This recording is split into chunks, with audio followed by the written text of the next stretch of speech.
Iran Israel యుద్ధంతో పశ్చిమాసియా రణరంగంగా మారింది. తాజాగా టెహ్రాన్లోని అణు స్థావరాలే లక్ష్యంగా అమెరికా దాడులు చేయడంతో ఉద్రిక్తతలు మరింత తీవ్రమయ్యాయి. ఈ పరిస్థితుల్లో అత్యంత కీలక చోక్ పాయింట్గా ఉన్న హర్ముజ్ జలసంధిలో నౌకల రవాణాను ఇరాన్ అడ్డుకోవచ్చన్న ఆందోళనలు మరోసారి మొదలయ్యాయి.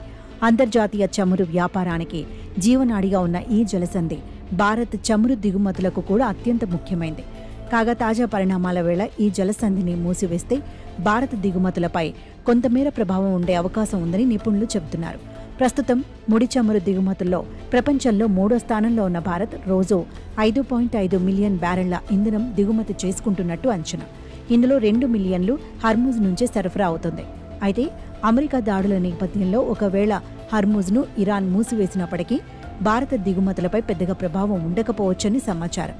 పశ్చిమాసియా నుంచే కాకుండా రష్యా, అమెరికా, బ్రెజిల్ల నుంచి భారత్ ముడి చమురు దిగుమతి చేసుకోవడమే దీనికి కారణమని నిపుణులు చెబుతున్నారు. అయితే ధరలు మాత్రం పెరిగే అవకాశం ఉందని అంచనా వేస్తున్నారు.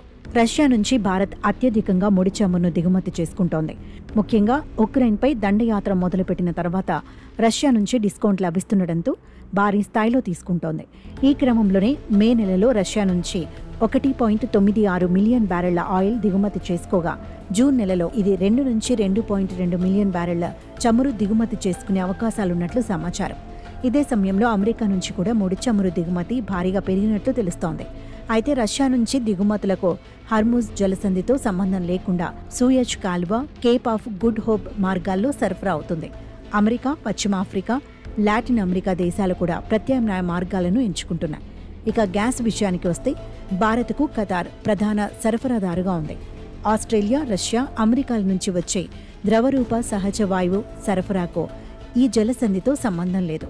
ఈ క్రమంలోనే ముడి చమురు దిగుమతులపై భారత్పై అంతగా ప్రభావం పడే అవకాశం ఉండదని నిపుణులు చెబుతున్నారు. కాగా హర్ముజ్ జలసంధి పర్షియన్ గల్ఫ్ను, గల్ఫ్ ఆఫ్ ఒమన్ను అరేబియా సముద్రం, హిందూ మహాసముద్రాలతో కలుపుతుంది.